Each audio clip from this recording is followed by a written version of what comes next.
আমার নানিরে দেখছি আমি ছোটবেলায় নানার বাড়িতে খুব বেড়াইতে যাইতাম, যেই কোনো ছুটিতে নানার বাড়িতেই যাইতাম। ছোট মামা মামি খুব আদর করতেন, নানি আদর করতেন। তো নানার বাড়ি গেলেই নানি, প্রথম দেখা করলেই নানি বলতো, নাতি নানি রে ওগা সুরাত তর্জমা শোনাও না। সবসময় একটা আল্লাহর কসম আমার নানির এই অভ্যাস ছিল।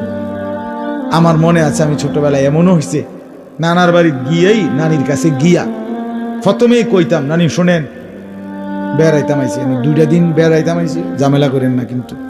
সবসময় আমরা আইলে আমরা জ্বালায় মানে কোনো বেড়াইতে পারি না, কিচ্ছু না। আমরা সুরার কি কইতাম, তর্জমা কইতাম, মানে সুরার তর্জমা কইতে আইছি, বেড়াইতাম আসছি, খুদা ঝামেলা করেন না নানি।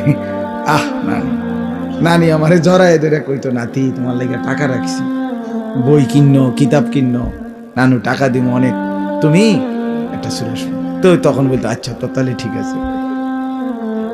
ছোট মানুষ তখন বুঝতাম যে না, নানি টাকা দিবে তো ঠিক আছে শুনাই। তো ছোট ছোট সূরার তর্জমা শুনাইত। মালিকের কোরআন শুনতে বলেন, এই কান আর শুনলো কি রে বাপ?